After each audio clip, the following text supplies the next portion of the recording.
Good morning everyone. In this class we are moving to the very important chapter linear programming. This is the chapter number 12. Total weightage ಬಂದ್ಬಿಟ್ಟು 7 marks ಇದೆ. Total 7 marks ಇದೆ. ಇದರಲ್ಲಿ 1 marks 1 question ಕೇಳ್ತಾರೆ and 6 marks 1 question. 6 marks ಬಂದ್ಬಿಟ್ಟು part E ಅಲ್ಲಿ ಕೇಳ್ತಾರೆ and 1 marks ಬಂದ್ಬಿಟ್ಟು part A ಅಲ್ಲಿ ಕೇಳ್ತಾರೆ. ಸೊ 1 ಮಾರ್ಕ್ಸಿಗೆ ನಿಮಗೆ ಕೇಳೋದು ಡೆಫಿನೇಷನ್ ಕೇಳ್ಬೋದು ಅಥವಾ ಸಿಂಪಲ್ ಪ್ರಾಬ್ಲಮ್ ಕೇಳ್ಬೋದು. 6 ಮಾರ್ಕ್ಸ್ಗೆ 1 question compulsory from graphical method. Find the solution of linear programming problem by graphical method. ಇದರಲ್ಲೂ ಕೂಡ ನಿಮಗೆ ವರ್ಬಲ್ ಕೇಳ್ಬೋದು ಇಲ್ಲ ನಾನ್ ವರ್ಬಲ್ ಕೇಳ್ಬೋದು. Okay, this is the concept. So before going to linear programming, what is the definition? Definition ಬಗ್ಗೆ ತಿಳ್ಕೊಳ್ಳೋಣ. Definition is very simple. ಯಾವ problem ಅಲ್ಲಿ ನಾವು maximum or minimum value find out ಮಾಡ್ತೀವಿ, so that kind of problems are called linear programming problem. ಅದಕ್ಕಿಂತ ಮೊದಲೊಂದು optimisation problem ಅಂತಿದೆ, ಅದ್ರ definition ಕಲಿಯೋಣ. ಡೆಫಿನೇಷನ್ ಏನಿದೆ ಅಂದರೆ ಆಪ್ಟಿಮೈಸೇಷನ್ ಪ್ರಾಬ್ಲಮ್ ಅಂದರೆ the maximum or minimum value of the linear function. So linear function ಅಂತ ಬಂದಾಗ ವೇರಿಯೇಬಲ್ ಬರುತ್ತಲ್ವಾ, and remember these variables are non negative. These variables are ನಮಗೆ non negative and the variables satisfies some linear inequalities. ಏನಬೇಕು? Linear inequality satisfy ಆಗುತ್ತೆ. So total ಇದು ಏನಂತೀವಿ? Optimisation problem ಅಂತೀವಿ. Optimisation ಅಪ್ಪ ಅಂದ್ರೆ ಏನು? Find the maximum or minimum value. Optimisation nothing but maximum or minimum value of the linear function. Okay, ಇದು definitions ಎಲ್ಲ ನಾವು ನೆಕ್ಸ್ಟ್ ಕ್ಲಾಸಲ್ಲಿ ಕಲಿಯೋಣ. So here I will go with your one problem on linear programming problem. So and I will use the method, graphical method to find the solution of linear programming problem. ಅದರ ಬಗ್ಗೆ discuss ಮಾಡೋಣ. First problem ನೋಡೋಣ ಏನಿದೆ ಅಂತ. ನೋಡಿ problem ಏನಿದೆ, very simple problem. One kind of cake requires 200 gram of flour and 25 gram of fat. ಇದ್ರೆ one kind of first kind ಅಂತ ತಗೊಂತೀನಿ. ಫಸ್ಟ್ ಕೈಂಡ್ ಒಂದು ಕೇಕ್ ಪ್ರಿಪೇರ್ ಮಾಡ್ಬೇಕಾದ್ರೆ ನಮ್ಗೆ ಅಲ್ಲಿ ಏನು ಬೇಕು? Requirement 200 gram of flour and 25 gram of fat ಬೇಕು. And another kind of cake requires 100 gram of flour and 50 gram of fat. ಅರ್ಥ ಆಯ್ತಲ್ವಾ? So full stop. Find the maximum number of cakes. Okay, find the maximum number of cake which can be made from the 5 kg of flour and 1 kg of fat, assuming that there is no shortage of other ingredients used in making the cakes. Okay, ಇಲ್ಲಿ ನೋಡಿ very simple. ನಾವೇನು prepare ಮಾಡ್ತಿದ್ದೀವಿ? here we need to find the maximum number of cake which are prepared by the given condition. ನೋಡಿ first kind of cake prepare ಮಾಡೋದಕ್ಕೆ ಏನು ಬೇಕು? 200 gram of flour ಬೇಕು, 25 gram of fat ಬೇಕು. Similarly second kind of cake ಇದೆಯಲ್ಲ ಅದನ್ನು prepare ಮಾಡೋದಕ್ಕೆ ನಮಗೆ 50 ಗ್ರಾಮ್ ಆಫ್ ಫ್ಯಾಟ್ ಬೇಕು ಅಂಡ್ 100 ಗ್ರಾಮ್ ಆಫ್ ಫ್ಲೋರ್ ಬೇಕು. Then we need to find the maximum number of cake which can be made. ಯಾವ ಎಲ್ಲಿಂದ ಮಾಡ್ತೀವಿ? So they can be made from 5 kg of floor, ಅಂದರೆ 5 kg flour ಇದೆ and 1 kg of fat. So total availability ನಮಗಿರೋದು 5 kg of flour ಇದೆ, 1 kg of fat ಇದೆ. Okay, ಇದನ್ನು ನಾವು we need to find the maximum number of cake. Clear? Okay, first kg ಇರೋದನ್ನೆಲ್ಲ ಗ್ರಾಮಿಗೆ convert ಮಾಡ್ತೀನಿ. Okay, 5 kg of floor ಅಂದರೆ 5 kg 5 into 1000 gram is equal to 5000 gram ಆಯಿತು. Total availability flour ಎಷ್ಟಿದೆ? ನಮಗೆ 5000 gram ಇದೆ. ಇನ್ನೊಂದು 1 kg ಆಫ್ ಫ್ಯಾಟ್ ಇದೆ, ಅಂದರೆ 1 into 1000 gram is equal to 1000 gram ಆಯಿತು. ಸೊ ಟೋಟಲ್ ಫ್ಯಾಟ್ ಎಷ್ಟಿದೆ? ಅವೈಲೇಬಿಲಿಟಿ 1000 ಗ್ರಾಮ್ ಇದೆ. Okay, next I will take here. Let x be the number of first kind cake. Okay, first kind cake na numbers ಎಷ್ಟು ಅಂದ್ರೆ x ತಗೊಂಡಿದೆ. And remember here x should be variable. x variable ಆಗುತ್ತಲ್ಲ, and remember x is always greater than equal to 0. ಅದಕ್ಕೆ non negative variables ಅಂತೀವಿ. Variables ಏನಾಗುತ್ತೆ ನಮಗೆ? Non negative. Because we can't say -2 cake ಇದೆ, -3 cake ಇದೆ ಅಂತ ಹೇಳಕ್ಕಾಗಲ್ಲ. We always see here 0 number of cakes or 1 number of cake, 2 cakes ಆ ಥರ ಹೇಳ್ಬೋದು. and y be the number of second kind of cake. y ಅಂತ consider ಮಾಡಿದ್ವಿ, second ಇರಲ್ಸೋ y ಏನಾಗುತ್ತಪ್ಪ ನಮಗೆ ಗ್ರೇಟರ್ ದನ್ ಈಕ್ವಲ್ ಟು 0 ಆಗುತ್ತೆ. ಇಲ್ಲಿವರೆಗೆ ಅರ್ಥ ಆಯ್ತಾನೆ. ಸೊ ಇಲ್ಲಿ ಏನಾಗುತ್ತೆ, variables must be non negative. Next ಈ ಟೇಬಲ್ ನೋಡಿ. ಟೇಬಲ್ ಏನಿದ್ರೆ ರಿಕ್ವೈರ್ಮೆಂಟ್ ಅದನ್ನೆಲ್ಲ ಬರ್ಕೊಂಡಿದ್ದೀನಿ. ಇಲ್ಲಿ ಕೇಕ್ಸ್ ಬರ್ಕೊಂಡಿದ್ದೀನಿ. First here, first kind, second kind cake. Requirement ಏನು ಬೇಕಂದ್ರೆ ಫಸ್ಟ್ ಕೈಂಡ್ ಪ್ರಿಪೇರ್ ಮಾಡೋದಕ್ಕೆ 200 ಗ್ರಾಮ್ ಬೇಕು ಪರ್ ಕೇಕ್. ಫ್ಯಾಟ್ ಎಷ್ಟು ಬೇಕು ನಮಗೆ, 25 ಗ್ರಾಮ್. ಅರ್ಥ ಆಯ್ತಲ್ವಾ. ಸೆಕೆಂಡ್ ಕೇಕಿಗೆ 100 ಗ್ರಾಮ್ ಫ್ಲೋರ್ ಬೇಕು, 50 ಗ್ರಾಮ್ ಫ್ಯಾಟ್ ಬೇಕು. ನಾವು first number of first kind cake ನಾನು ಎಕ್ಸ್ ಅಂತ ಕನ್ಸಿಡರ್ ಮಾಡಿದ್ರೆ ಎಕ್ಸ್ ತೊಗೊತೀನಿ. ನೋಡಿ, 1 ಕೇಕ್ ಪ್ರಿಪೇರ್ ಮಾಡೋದಕ್ಕೆ ನಮಗೆ 200 ಗ್ರಾಮ್ ಆಫ್ ಫ್ಲೋರ್ ಬೇಕು. ಅದೇ 2 ಕೇಕಿಗೆ 200 ಗ್ರಾಮ್ ಇಂಟು 2 ಆಗುತ್ತಾ. ಸಪೋಸ್ 3ಗೆ 200 ಇಂಟು 3 ಇದೇ ಕಂಟಿನ್ಯೂ ಆಗುತ್ತೆ. Suppose it is x number of ಎಕ್ಸ್ಗೆ 200 ಇಂಟು ಎಕ್ಸ್ ಆಗುತ್ತೆ. This is the total amount of flour used to prepare the first kind of cake. ಅರ್ಥ ಆಯ್ತಲ್ವಾ. Similarly fat ಎಷ್ಟು ಯೂಸ್ ಮಾಡ್ತೀವಿ ನಮಗೆ, 25. 1 ಕೇಕಿಗೆ 25, 2 ಕೇಕ್ಗೆ 25 ಇಂಟು 2 ಆಗುತ್ತಾ. ಸಿಮಿಲರ್ಲಿ ಫಾರ್ ಎಕ್ಸಿಗೆ 25 ಇಂಟು ಎಕ್ಸ್ ಆಯಿತು. ಅರ್ಥ ಆಯ್ತಲ್ವಾ. ಸಿಮಿಲರ್ಲಿ ಓಕೆ, ಸೆಕೆಂಡ್ ಕೈಂಡ್ ಕೇಕ್ನ ನಾವು ವೈ ತೊಗೊಂಡಿದ್ದೀನಿ. ವೈ ಅಂದ್ರೇನು, the number of cakes of second kind. So 1 cake prepare ಮಾಡೋದಕ್ಕೆ 100 ಗ್ರಾಮ್ ಫ್ಲೋರ್ ಬೇಕು. ಅದೇ ವೈ ನಂಬರ್ ಆಫ್ಗೆ 100 ಇಂಟು ವೈ ಆಯ್ತಲ್ವಾ. ಸಿಮಿಲರ್ ಫ್ಯಾಟಿಗೆ ಎಷ್ಟು ಬೇಕು ನಮಗೆ, 50 ಗ್ರಾಮ್ ಬೇಕು 1 ಕೇಕಿಗೆ. ಸಪೋಸ್ ವೈ ನಂಬರ್ ಆಫ್ ಇದ್ದಾಗ 50 ಇಂಟು ವೈ ಆಯ್ತು. ಕ್ಲಿಯರ್ ಆದ್ಮೇಲೆ ನೋಡಿ, ಟೋಟಲ್ ನಂಬರ್ ಆಫ್ ಕೇಕ್ನ ಝೆಡ್ ಅಂತ ಕನ್ಸಿಡರ್ ಮಾಡ್ತೀನಿ. ಟೋಟಲ್ ನಂಬರ್ ಆಫ್ ಕೇಕ್ಸ್ ಏನು ಕನ್ಸಿಡರ್ ಮಾಡ್ತೀನಿ, ಝೆಡ್ ಅಂತ ಕನ್ಸಿಡರ್ ಮಾಡ್ತೀನಿ. ಝೆಡ್ ಇಸ್ ಈಕ್ವಲ್ ಅಂತೆ ಫಸ್ಟ್ ಕೈಂಡ್ ಎಕ್ಸ್ ಇದೆ, ಸೆಕೆಂಡ್ ಕೈಂಡ್ ವೈ. ಇದು ಸಮ್ ಆಫ್ ಏನಾಗುತ್ತೆ ನಮಗೆ, sum of these two become here total number of cakes. Z is nothing but here x plus y. Z ಏನಾಯ್ತಪ್ಪ ನಮಗೆ, X plus Y. ಇಲ್ಲಿ ನೋಡಿ, ಇದು ನೋಡಿದಾಗ ನಮ್ಗೆ ಏನು ಅನ್ಸುತ್ತೆ, ಏನದು, our intention or our objective is to find the maximum number of cakes. ಇದನ್ನ ಮ್ಯಾಕ್ಸಿಮೈಸ್ ಮಾಡಬೇಕು ಯೂಸಿಂಗ್ ದ ಕಂಡೀಷನ್ ಏನಿದೆ ನಮಗೆ, 5000 ಗ್ರಾಮ್ ಆಫ್ ಫ್ಲೋರ್ ಇದೆ, 100,000 ಗ್ರಾಮ್ ಆಫ್ ಫ್ಯಾಟ್ ಇದೆ. ಅಂದ್ರೆ 200x plus 100y less than or equal to 5000. Availability ಇಷ್ಟೆಲ್ಲ ಇರೋದು, we cannot exceed here 5000.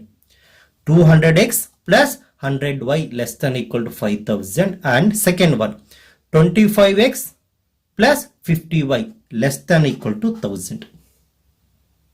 Using this availability, here we to find the maximum number of cakes. ಅರ್ಥ ಆಯ್ತಲ್ವಾ. ಇದನ್ನ mathematical formula ಯಾವ ತರ ಬರೀದ್ ನೋಡೋಣ. ಮ್ಯಾಥಮೆಟಿಕಲ್ ಫಾರ್ಮುಲಾ ಯಾವ ತರ ಬರೆದಿದ್ದೀನಿ ನೋಡಿ.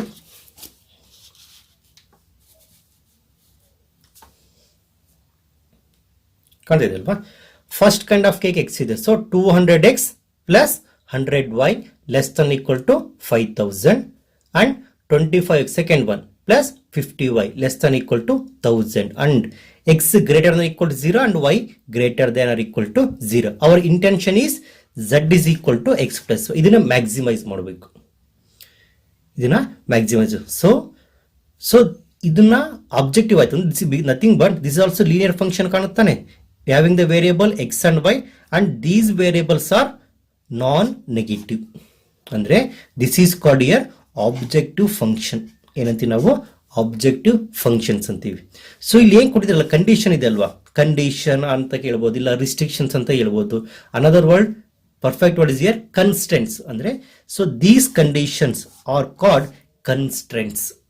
These conditions are called constants. ಇವಾಗ ಅರ್ಥ ಆಯ್ತಲ್ವಾ. This here objective function, these are here constants. ಇವಾಗ ಕನ್ಸ್ಟೆಂಟ್ ಆಬ್ಜೆಕ್ಟಿವ್ ಫಂಕ್ಷನ್ ಬರ್ಕೊಳ್ಳೋಣ. ನೋಡಿ ಏನಿದೆ, ಕನ್ಸ್ಟೆಂಟ್ಸ್ ಕಾಣ್ತಿದೆ ಅಲ್ವಾ. Constants here 200x plus 100y less than equal to 5000 and 25x plus 50y less than equal to 1000 and x greater than equal to 0, y greater than equal to 0. ಇದು ಇವನ್ನ simplify ಮಾಡೋಣ. ನೋಡಿ, common factor ಕಾಣ್ತಾ ಇದೆ ನಮಗೆ. 100 is a common factor. When you divide by 100, we left it here 2x plus y less than equal to 50 and this one divided by 25. X plus 2y less than equal to 40 and x greater than equal to 0, y greater than equal to 0. So they become here constants. They are the conditions or constants. Using that constant, we find the maximum number of cake. Our objective, this is your objective function. Okay, ಇಲ್ಲಿಗೆ ಅರ್ಥ ಆಯ್ತಲ್ವಾ. Mathematical formula ಮಾಡೋದು ಗೊತ್ತಾಯ್ತು, ಮತ್ತೆ constants and objective function ಬರ್ಕೊಳ್ಳೋದು ಗೊತ್ತಾಯ್ತು. Next ಏನು ಮಾಡೋಣ, find the solution of this LPP using graphical method. ನೋಡಿ ಫಸ್ಟ್ ಪಿ ನೀವು ಏನು ಕಲ್ತಿದ್ದೀರಲ್ಲ, find the solution of linear inequalities by graphical method. ಅದೇ ಮೆಥಡ್ ಫಾಲೋ ಮಾಡೋಣ. ಏನು ಮಾಡ್ತೀವಿ ಅಲ್ಲಿ, first write the equation involving the given inequality consider ಮಾಡ್ತೀವಿ. ಈಕ್ವೇಶನ್ ಕನ್ಸಿಡರ್ ಬಂದ್ಮೇಲೆ linear equation nothing but we get the straight line. So we need to find your point of intersection of the line with x-axis and y-axis. X-axis find out ಮಾಡೋದಕ್ಕೆ y is equal to 0 substitute ಮಾಡ್ತೀರಾ, we get the values of x. That point become your point of intersection of the line with the x-axis. Similarly, when you substitute x is equal to 0, we get the value of y. Corresponding coordinate become the point where the line crosses y-axis or the point of intersection of y-axis with the line. First, equation involving the given constants or first equation is ನಮಗೆ 2x plus y is equal to 50 and second one x plus 2y is equal to 40 ಆಗುತ್ತೆ. when put x is equal to 0, y ಏನಾಗುತ್ತೆ ನಮಗೆ 50 ಬರುತ್ತೆ. corresponding point become here 0, 50. ಅರ್ಥ ಆಯ್ತಲ್ವಾ? second put y is equal to 0, x ಏನಾಗುತ್ತೆ ನಮಗೆ 25. corresponding point become here 25, 0, and remember you are always written in x, y. Second, x plus 2y is equal to 40. Put y is equal to 0. Y is equal to 0 then x is equal to ನಮಗೆ ಬಂತು 20 ಬರುತ್ತೆ. because sorry, ಇಲ್ಲಿ ನಾವು you have to take here x is equal to 0. same previous method follow ಮಾಡ್ತೀವಿ. when x is equal to 0, 2y ಏನಾಗುತ್ತಪ್ಪ ನಮಗೆ 40 ಆಗುತ್ತೆ. What is y is equal to ಏನಾಯ್ತು ನಮಗೆ, y is equal to 20. Corresponding point ಏನಾಯ್ತು ನಮಗೆ, first x 0, 20 ಆಯ್ತು. ಅರ್ಥ ಆಯ್ತಲ್ವಾ? Next put y is equal to 0, x ಏನಾಗುತ್ತಪ್ಪ ನಮಗೆ 40. The point become here 40, 0. ಎರಡು point, this the point of the line 2x plus y is equal to 50 and these two are the point of the line x plus 2y is equal to 40 ಆಗುತ್ತೆ. Points ಬಂತಲ್ವಾ? So 1 is here 0, 50, 25, 0 and 0, 20 and 40, 0. Next ಏನು ಮಾಡಬೇಕಂದ್ರೆ inequality ಬಗ್ಗೆ discuss ಮಾಡೋಣ. So whether the solution reason same first peel ಯಾವ ಥರ ಕಲ್ತಿದ್ವಲ್ಲ, substitute x is equal to 0 and y is equal to 0. Suppose inequality is true, the solution reason includes origin or solution reason is towards the origin. Suppose when you substitute x is equal to 0 and y is equal to 0 in the inequality is not true. In that case, the solution reason is away from the origin or solution reason does not include origin. ಅದರ ಬಗ್ಗೆ discuss ಮಾಡೋಣ. ನೋಡಿ first inequality ತಗೊಳ್ಳೋಣ. 2x plus y less than equal to 50 ಇದೆ. Put x is equal to 0 and y is equal to 0 or x, y is equal to 0, 0. 0 into 0 plus 0 less than equal to 50. ನಮಗೇನಾಯ್ತು total 0 less than equal to 50. This is nothing but this here true. True ಆದಾಗ ಏನಾಗುತ್ತೆ, solution region is towards origin ಆಯ್ತು. Solution region is towards origin. Similarly x plus 2y less than equal to 40 ಇದೆ. ಪುಟ್ ಎಕ್ಸ್, y is equal to 0, 0.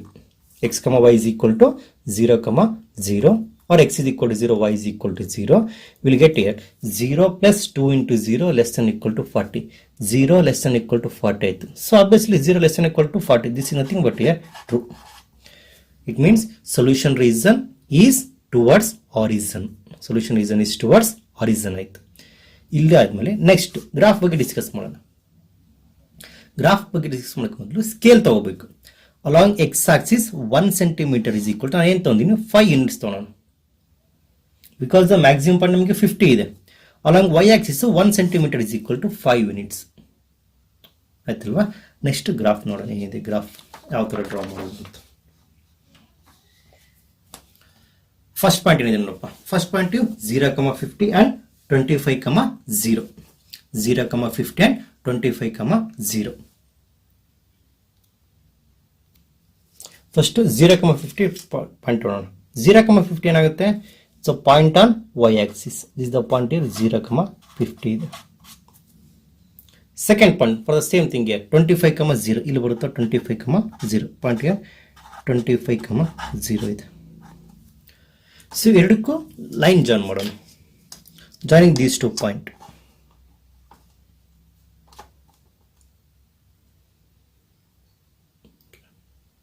ಕಾಣ್ತಿದ್ದಲ್ವಾ. So join ಮಾಡ್ತೀನಿ.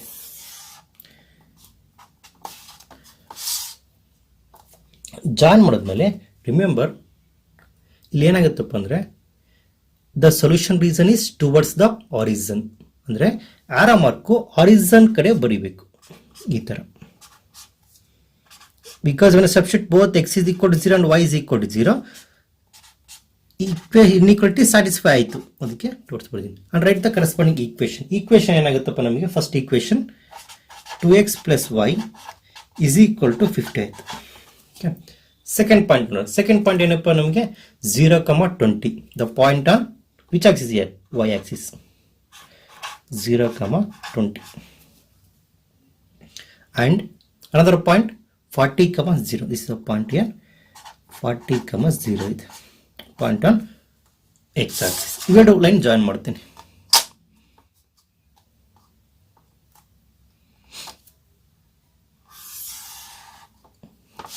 Join ಮಾಡಿ corresponding equation ಬರೆಯೋಣ. Equation ಏನಂತಪ್ಪ ಲೈನ್ದು x + 2y, second equation 2y is equal to 40 ಆಗುತ್ತೆ, equal to 40. Next ನೋಡಿ, here also solution reason is towards the origin, because when you substitute x is equal to 0 and y is equal to 0, equation inequality satisfy ಆಗುತ್ತೆ. that is inequality is here 2. ಈ ತರ ಬರೆದಿದ್ದೀನಿ. And ಮತ್ತೆ condition ಕೊಟ್ಟಿದ್ದಾರಪ್ಪ ಅವರು, x greater than equal to 0, y greater than equal to 0 ಕೊಟ್ಟಿದ್ದಾರೆ. x greater than equal to 0 ಅಂದ್ರೆ ಸ್ವಲ್ಪ this is y Axis ಇದೆ, x greater than equal to 0 complete value ತಗೊಳುತ್ತೆ, these values here. Right to the origin. What is the meaning of y greater than equal to 0? Above the origin. ಈ ತರ values ಬರುತ್ತಾ, it means here ಇಲ್ಲಿ line draw ಮಾಡೋಣ, ಈ ತರ ಬರುತ್ತಲ್ವಾ. this for y, both x greater than equal to 0, y greater than equal to 0, you will get this one. ಇಲ್ಲಿ solution reason for it. Solution reason means here the common reason which are bounded by all the constraints, ಅಂದ್ರೆ ಎಲ್ಲಾ constants satisfy ಆಗಬೇಕು. ಈ region ಬರುತ್ತಾ, ಈ region shade ಮಾಡ್ತೀನಿ.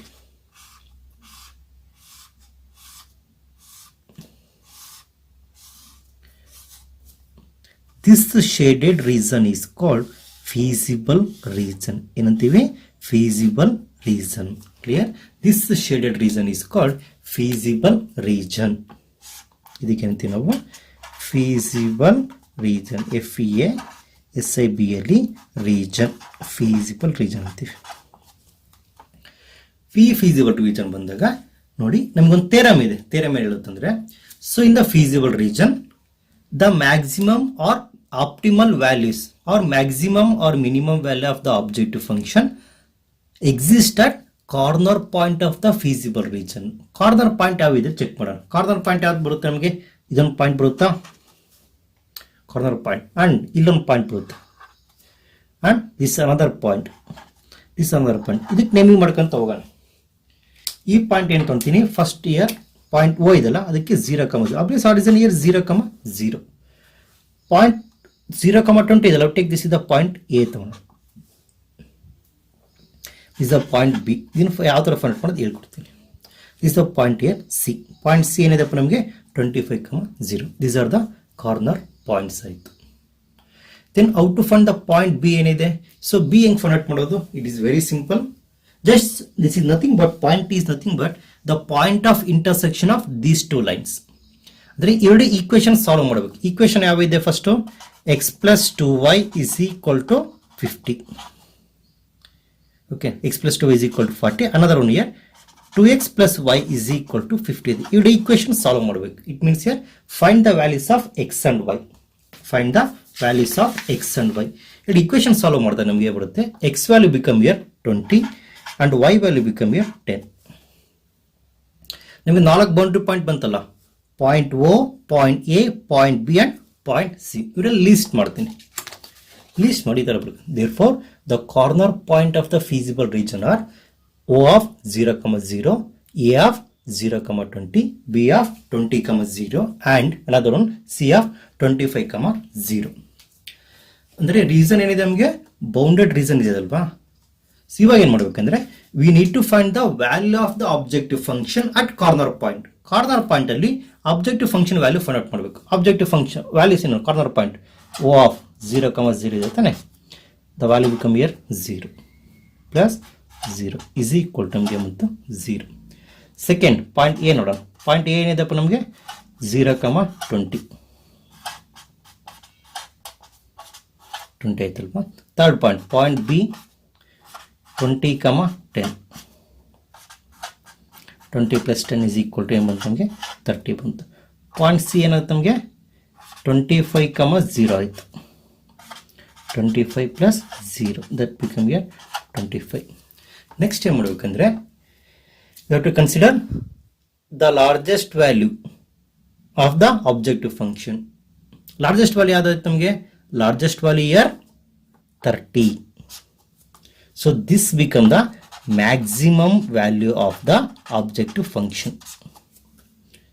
so this is nothing but what is objective function here, x plus y. The x plus y nothing but the maximum number of cakes that can be made from the given constants or 30. so we can produce maximum 30 number of cakes from the given ingredients. this is the method to solve linear programming problem by graphical method. ನೋಡಿ ಇಲ್ಲಿ ನಾವು ಏನೇನು definition ಕಲ್ತಿದ್ವಿ, ಒಂದು objective function ಅಂದ್ರೆ ಗೊತ್ತಾಯಿತು, second one constants ಅಂದ್ರೆ ಗೊತ್ತಾಯಿತು, definition of linear programming problem ಗೊತ್ತಾಯಿತು, ನೆಕ್ಸ್ಟು ಫೀಸಿಬಲ್ ರೀಸನ್ ಅಂದ್ರೆ ಗೊತ್ತಾಯಿತು, ಮತ್ತೆ ಕಾರ್ನರ್ ಪಾಯಿಂಟ್ ಬಗ್ಗೆ ಎಲ್ಲ ಕಲ್ತಿದ್ದೀವಿ. ನೆಕ್ಸ್ಟ್ ಕ್ಲಾಸಲ್ಲಿ we discuss about the complete definition of each and every term. So what we are discuss in this class. Clear? Remember this is very important for 6 marks. Clear? Next class we discuss about the definition of the different terms what we are discussing in this class. Thank you everyone.